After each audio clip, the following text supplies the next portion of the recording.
Hari ini kita akan belajar kembali kepada firman Tuhan.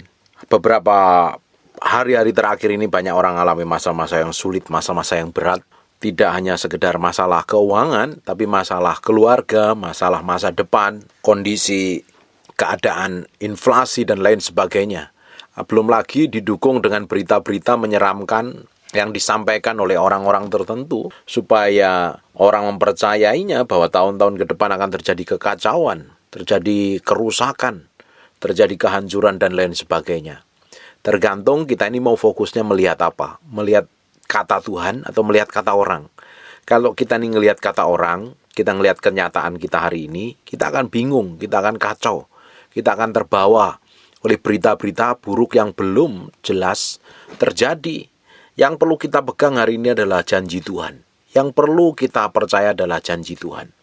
Sekalipun Bapak Ibu, engkau sedang mengalami masa-masa sulit, masa-masa yang berat, masa-masa ujian, masa-masa padang gurun, masa-masa problem yang rasanya belum mengalami breakthrough dan terobosan, tetap saja Tuhan ujungnya akan campur tangan. Tuhan akan buka jalan yang baru. Tuhan tidak akan biarkan hidupmu jalan terus sampai hari ini jalan sama Tuhan.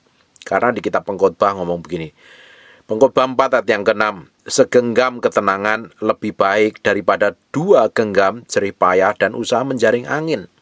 Buat apa kita nih mikirin hal yang belum terjadi di masa yang akan datang? Buat apa kita ngikutin kata-kata orang, kata para pakar, kata manusia, pendapat manusia, opini manusia yang belum jelas ujung pangkalnya? Karena opini manusia tergantung dari apa yang dia pelajarin sebelumnya. Bisa beropini baik dan juga beropini jelek. Tergantung apa yang dia mau katakan. Tapi kita harus percaya dengan kata Tuhan. Nggak usah pusing dengan kata orang. Kita tuh fokusnya kepada kata Tuhan, pada kebenaran. Kalau kita ini pegang kata orang, kita pegang dengan berita yang menakutkan, berita yang menyebabkan kita khawatir, kita cemas, percuma saja. Kita itu seperti orang yang berusaha melakukan segala sesuatu, menangkal semua ketakutan yang ada, tapi tetap memikirkannya, percuma saja. Jauh lebih baik kita itu tenang, rest in the presence of the Lord. Karena segenggam ketenangan lebih baik daripada 2 genggam jerih payah dan usaha menjaring angin. Kita harus taruh hati kita ini sepenuhnya di hadapan Tuhan. Jangan pakai kekuatanmu sendiri. Untuk kedepannya kita jangan pakai kekuatan kita. Kita pakai kekuatannya Tuhan. Kalau kita pakai kekuatan kita, kita coba berusaha menjaring angin, gak ada hasilnya. Kita itu tenang kalau kita itu dekat Tuhan. Kita itu tenang kalau kita ini bergaul dengan Tuhan. Kita akan tenang kalau kita mikirin janji Tuhan. Semakin dengar perkataan orang dunia yang gak kenal Tuhan, engkau semakin takut.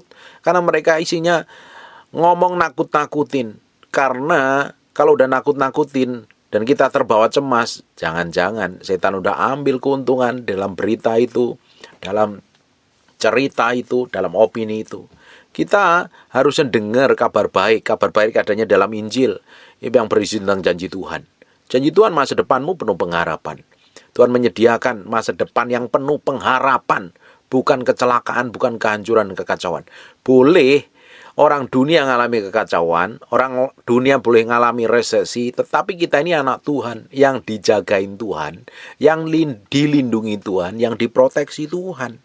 Kita harusnya menikmati semua kebaikan dan kemurahan Tuhan. Bukan kita seperti orang dunia. Orang dunia nggak punya pengharapan, karena pengharapannya pada apa yang dia miliki, apa yang dia percayai. Tapi pengharapan kita adalah pada Allah, pencipta langit dan bumi. Berbeda tentunya. Dunia boleh kacau, dunia boleh ruwet, dunia boleh sedang resesi, tapi kita anak-anak Tuhan tetap hidup menikmatin semua kebajikan dan kemurahan Tuhan. Sekarang buka di Ayub pasal yang ketiga, yang ke-26. Aku tidak mendapat ketenangan dan ketentraman. Aku tidak mendapat istirahat, tetapi kegelisahanlah yang timbul. Kenapa kok bisa seperti ini? Kenapa kok bisa mendapat ketenangan? Kenapa kok bisa nggak dapat ketentram? Mau tutup mata rest itu aja rasanya susah. Aku tidak mendapat itu, nggak bisa tidur. Orang kalau dikuasai dengan ketakutan, dia nggak akan tentram hatinya. Dia akan gelisah terus. Dan ujungnya dia akan ngalami ketakutan yang luar biasa sekali. Orang-orang model kayak begini ini biasanya tidak menaruh pengharapannya di pada Tuhan. Coba buka sekenterang di ayat yang ke-25-nya. Karena yang kutakutkan, itulah yang menimpa aku. Dan yang kucemaskan, itulah yang mendatangin aku. Padahal percuma dan sia-sia loh. Semakin kita takut dengan sesuatu, kita terlalu negatif, karena kita bisa melihat janji Tuhan. Kita mikirin masalah dan persoalan kita sendiri. Jadi apa yang kutakutkan, itulah yang menimpa aku. Dan yang kucemaskan, itulah yang mendatangin aku. Kecemasanmu justru akan menjadi perangkap. Apa yang kamu cemaskan, apa yang kamu khawatirkan, itu yang terjadi dalam hidupmu. Sebenarnya kecemasan, kekhawatiran itu tidak ada gunanya sama sekali. Makanya kita taruh nih pengharapan kita ini kepada Tuhan. Kalau kita ini mulai cemas, khawatir, bingung, kacau, panik, stres, datang kepada Tuhan. Itu artinya hatimu nggak beres di hadapan Tuhan nih. Kalau kita ini khawatir, cemas, bingung, kita tuh pasti hubungan kita dengan Tuhan itu nggak beres nih. Hati kita ini nggak beres dengan Tuhan. Kita perlu datang kepada Tuhan, beresin. Roh Kudus nanti berikan kekuatan dan kemampuan. Sebab yang kutakutkan itulah yang menimpa aku, dan yang kucemaskan itulah yang mendatangin aku. Kalau sudah berpikir seperti ini, akhirnya apa? Hidupnya nggak mendapat ketenangan di ayat yang ke-26-nya. Tentram, boro-boro ada ketentraman dalam hatinya, bingung, stres, panik. Mau tidur nggak bisa, matanya melotot terus. Kepikiran dengan masalah-masalah yang terjadi. Akhirnya gelisah yang timbul. Apapun juga itu. Takut akan masa depan, takut sakit penyakit, takut mati, takut inflasi, takut bangkrut, takut ditagih orang, takut pasanganmu nggak setia atau nyakitin kamu, takut diceraikan, takut apapun juga namanya. Kalau kita nggak taruh di hadapan Tuhan, setan akan ambil alih untuk mengintimidasi, untuk terus menyeret kita kepada hal yang mengkhawatirkan dan menakutkan, padahal itu belum terjadi. Apa yang kita takutkan akan hal depan itu belum terjadi. Apa yang kita khawatirkan itu belum terjadi. Dan kebanyakan apa yang kita takutkan dan kita khawatirkan itu tidak pernah terjadi loh. Dan itu dipakai setan untuk menipu kita. Bayangkan, kejadian yang belum terjadi, kejadian yang belum kita alami, kita udah berpikir negatif, kita udah berpikir jelek. Akhirnya setan ambil keuntungan untuk nipu kita. Berapa banyak orang Kristen tertipu karena ketakutan dan kekhawatiran. Ujungnya nggak memiliki iman loh. Di mana ada ketakutan, iman tidak bekerja. Di mana ada kekhawatiran, imanmu tidak bekerja. Justru iman, kalau ada iman, justru di situ ketakutan akan menyingkir. Di situ akan terjadi breakthrough dan terobosan. Di mana ada iman, kuasa Tuhan bekerja dengan caranya yang ajaib. Dan kita akan menikmati sesuatu yang luar biasa yang datangi dari Tuhan. Tapi di mana ada ketakutan, kita dibingin bingung, sakit, stres, kacau, ruwet, semuanya tidak jelas ujung pangkalnya. Dan ujungnya kita nggak bisa mempercayai Tuhan, dan kita nggak bisa berkomunikasi dengan Tuhan, dan bisa membangun hubungan dengan pribadi Roh Kudus. Kita mesti sadar diri. Semua ketakutan, semua kegelisahan, dan kita harus taruh semuanya di hadapan Tuhan. Sekarang buka di Mazmur pasal yang ke-55, ayat 4 mulai. Hatiku gelisah, kengerian maut telah menimpa aku. Ini kalau orang udah bingung, terdesak, ngalami masalah, problem, dan fokusnya kepada problem terus, nggak tanpa bisa melihat Tuhan, yang dipikirin masalah dan persoalan terus. Bagaimana ini kok terjadi seperti ini? Terus berputar di sekitar itu terus. Akhirnya apa hatinya? Hatiku gelisah, kengerian, maut telah menimpa aku. Aku dirundung takut dan gentar, perasaan seram meliputin aku. Dengerin baik-baik, Bapak Ibu, kalau kamu sedang mengalami kondisi seperti ini, hubungan sama Tuhan tuh nggak beres loh. Hatimu nggak beres dengan Tuhan. Perlu diperbaiki hubunganmu dengan Tuhan.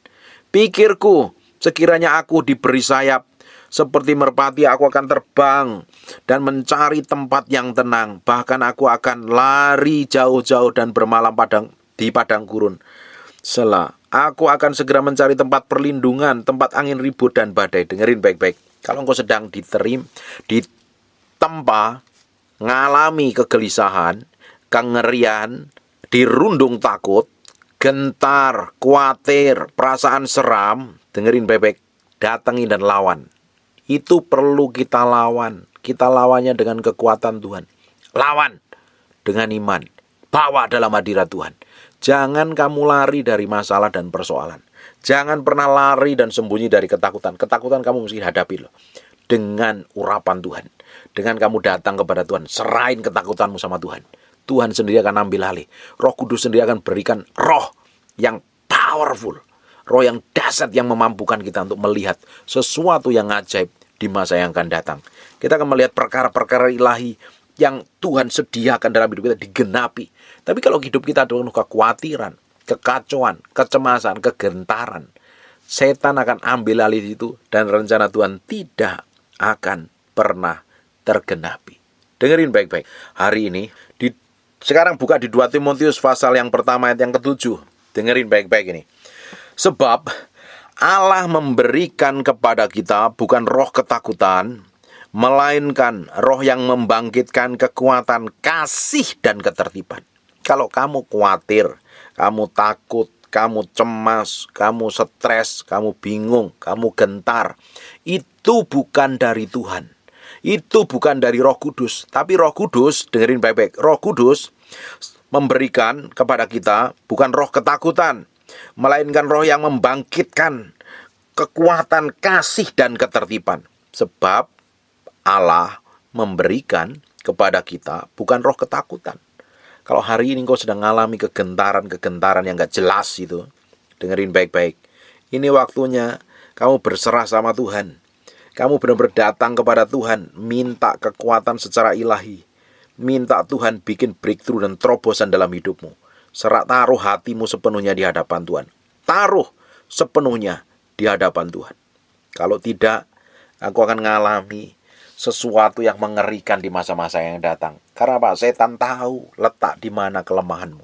Semua kelemahan kita harus bawa dalam hadirat Tuhan. Semua kelemahan, semua yang gak benar, semua ketakutan, semua kecemasan, semua pikiran buruk, pikiran jelek ini, kita perlu bawa ke dalam doa, dalam hadirat Tuhan.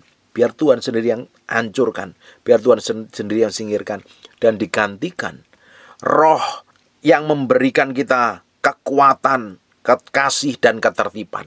Enjoy. Roh keperkasaan akan diberikan Tuhan, digantikan untuk membawa kita mengalami breakthrough dan terobosan. Kita akan menikmati semua kebaikan dan kemurahan Tuhan. Makanya ini benar dulu nih. Sikap hati kita ini juga harus benar di hadapan Tuhan. Di Mazmur 62 ayat yang pertama, untuk pemimpin biduan menurut Yedutun, Mazmur Daud. Hanya dekat Allah saja aku tenang, daripadanya lah keselamatanku. Kalau engkau khawatir, bingung, saya udah ngomong berkali-kali, kalau engkau sedang cemas, khawatir, bingung, kacau, hatimu itu tidak benar di hadapan Tuhan. Pak, memang kenyataannya seperti itu. Beresin dulu hatimu sama Tuhan. Pak, suami saya ini udah kayak begini terus nih, belum balik-balik nih. Kalau kamu mikirin yang jelek terus, pikiranmu penuhi kekhawatiran, ketakutan, kecemasan, hatimu meski diberesin dulu di hadapan. Pak, aku nih udah bangkrut, udah menderita, udah miskin, kekurangan apa-apa nih. Saya udah gak tahu kerjaan, saya makan pun juga nih. Kalau kamu fokus pada kekuranganmu, kelemahanmu, kamu akan tambah cemas, tambah bingung, tambah kacau. Datang kepada Tuhan. Serahin kepada Tuhan.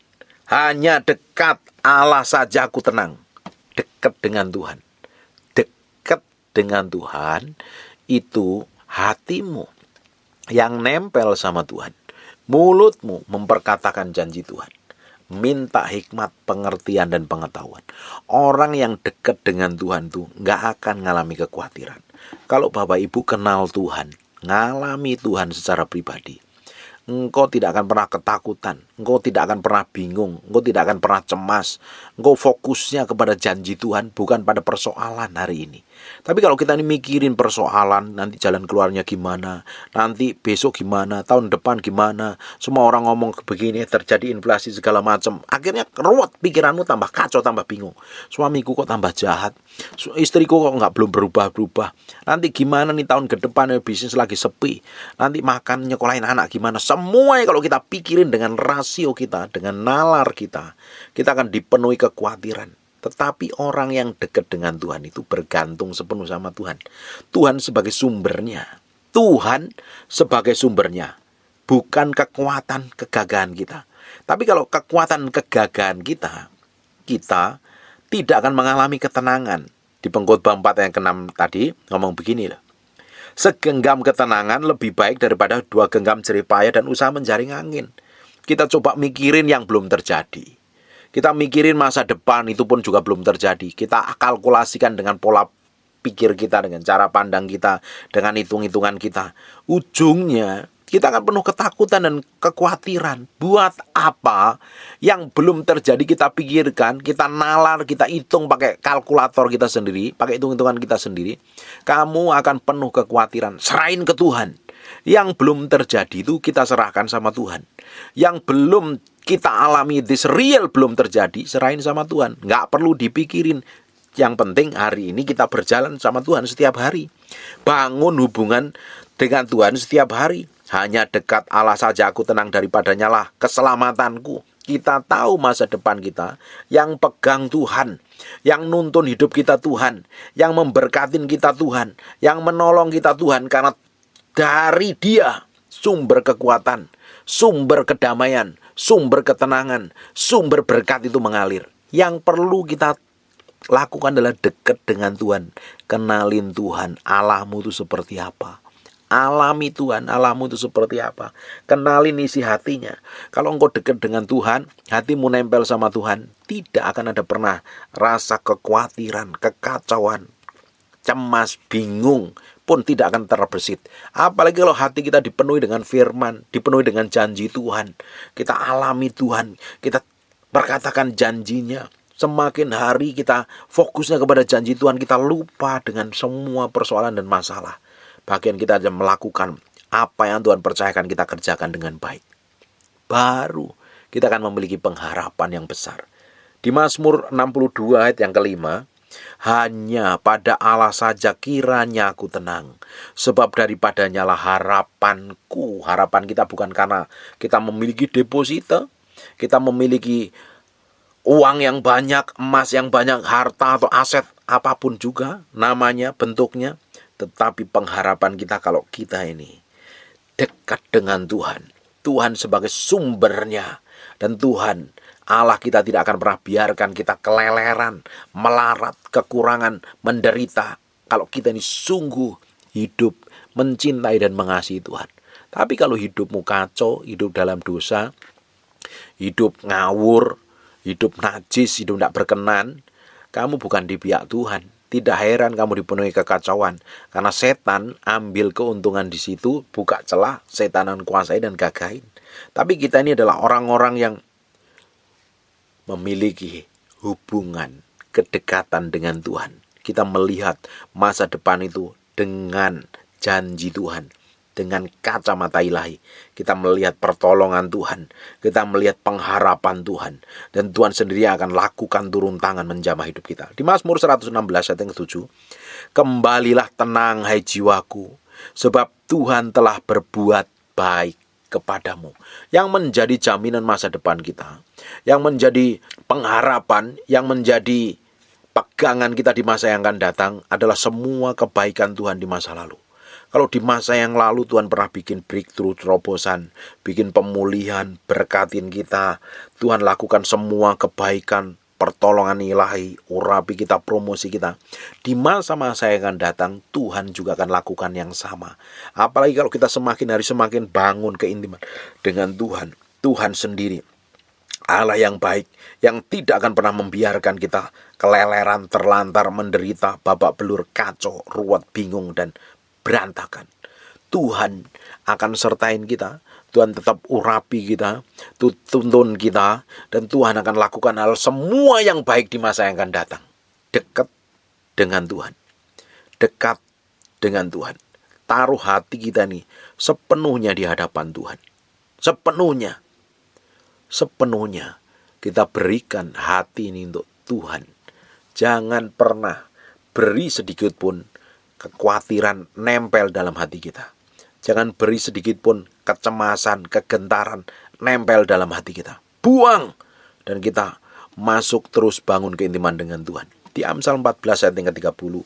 Hati yang tenang menyegarkan tubuh, tetapi iri hati membusukkan tulang. Ternyata kalau hati kita itu tenang, kita itu fresh.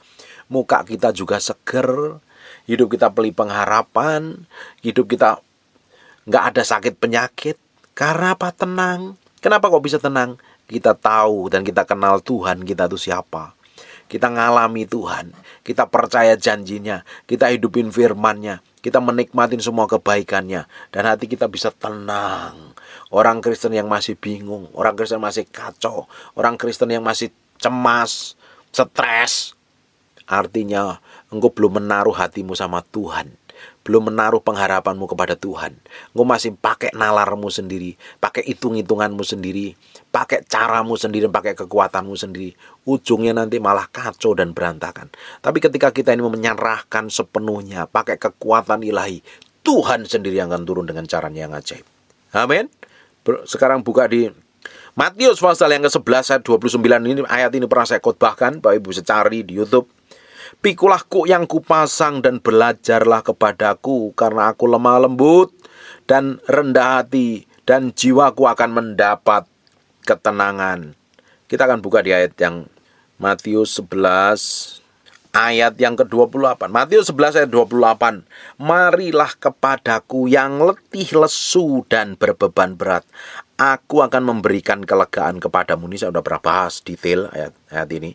Pikulah kuk yang kupasang dan belajarlah kepadaku, karena aku lemah lembut dan rendah hati, dan jiwamu akan mendapat ketenangan. Meski datang dulu kepada Tuhan, menyerahkan semua beban berat kita kepada Tuhan, kecemasan kita kepada Tuhan, kita taruh sepenuhnya di hadapan Tuhan. Pikulah kuk yang kupasang, belajarlah kepadaku, karena aku lemah lembut dan rendah hati, dan jiwamu akan mendapat ketenangan. Sebab kuk yang kupasang itu enak dan bebanku pun ringan. Kuk yang dipasang itu pasti sepasang, 2 lembu pasti, 2 ekor lembu minimal. Dan kuk yang kita mau kenakan, kita sendiri yang pikul, dan pasangannya adalah Yesus sendiri. Kita jalan ngikutin Yesus, akan enteng dan tenang. Ngikutin caranya Tuhan, ngikutin pola pikirnya Tuhan, ngikutin keputusannya firman. Apapun yang kita mau ambil, apapun yang kita mau putuskan, kita serahkan sepenuhnya kepada Tuhan. Dan Tuhan sendiri yang akan bikin breakthrough dan terobosan. Dan Tuhan sendiri yang akan berikan kelepasan. Tetapi kalau kita coba pakai tanggung masalah kecemasan kita sendiri, kita seperti berusaha menjaring angin. Kita mikirin yang belum terjadi, yang masih jauh kita pikirin, kita reka-reka sendiri. Akhirnya kamu ketakutan, kamu bingung. Kita ini gak seperti orang dunia. Cara hidup kita ini bukan cara dunia, cara kerajaan Allah. Kita pakai pola pikir kerajaan Allah. Kita pun juga harus memiliki hikmat, pengertian, dan pengetahuan. Pengharapan kita kepada firman Tuhan. Hari ini dunia boleh kacau, tetapi apapun yang Tuhan percayakan kepadamu hari ini, kerjakan. Pekerjaan apapun, profesi apapun, kerjakan yang the best. Tuhan akan berkati dimanapun kau ditempatkan. Di pekerjaan, di kantor, dimanapun, engkau akan diberkati. Perusahaanmu akan diberkati. Tuhan akan bikin breakthrough dan terobosan. Kecemasanmu, ketakutanmu akan masa depan, akan orang lain, akan pasangan hidupmu, gak perlu dipikirin. Serahin kepada Tuhan. Taruh hatimu sepenuhnya kepada Tuhan. Tuhan sendiri akan bertindak dengan caranya yang ajaib. Tuhan sendiri akan bekerja dengan caranya yang ajaib. Tuhan menyediakan masa depan kita yang penuh pengharapan. Supaya apa? Rencana Tuhan digenapi melalui hidup kita. Rencana Tuhan akan digenapi melalui kehidupan kita. Kalau kita berserah penuh kepada Tuhan dan jalan ngikutin apa yang Tuhan mau. Amin. Hari ini gak usah bingung. Masa depanmu pasti ditolong Tuhan.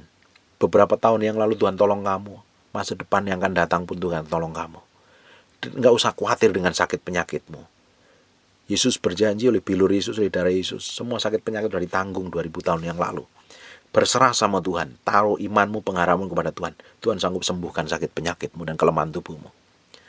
Masa depanmu, pasangan hidupmu, bisnis usahamu, pelayananmu pun gak perlu khawatir. Hari ini jalan sama Tuhan. Langkah demi langkah, step by step, jalan bersama Roh Kudus. Berjalan bersama Roh Kudus setiap hari.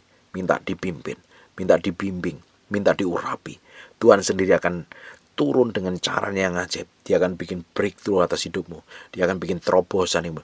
Dia akan bikin kelepasan di hidupmu. Dan Tuhan akan berkati dengan caranya. Supaya namanya dipermuliakan melalui kehidupan kita. Dan hidup kita akan menceritakan kemasyhuran Tuhan yang ajaib dan dahsyat. Nama Tuhan semakin ditinggikan. Amin. Kehidupan orang percaya bergantung sepenuhnya sama Tuhan. Bukan bergantung kata orang. Bukan ngikutin arus dunia. Kita meski tenang. Rest in the presence of the Lord. Kalau engkau hari ini masih kacau, bingung, khawatir, gentar, cemas, gelisah, hatimu belum beres di hadapan Tuhan. Datang kepada Tuhan. Serahin sama Tuhan. Menyerah penuh di hadapan Tuhan. Tuhan akan berikan rohnya yang ajaib, membimbing, memberikan roh keperkasaan, bukan roh ketakutan, roh yang tertib, roh yang membawa kita pada penggenapan semua janji Allah di muka bumi. Amin. Tutup matamu, tutup Alkitabmu, kami menyerahkan Tuhan semua kelemahan kami, kekurangan kami, kecemasan kami, ketakutan kami, pikiran, perasaan kami ke dalam tangan kuasa Tuhan. Mulai hari ini kami mau melihat janjimu.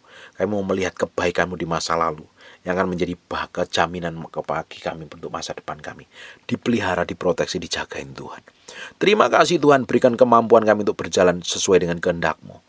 Mau berdoa, kami materaikan firman ini dengan darah anak domba Allah, terpahat dalam loh batin kami firman jadi kehidupan.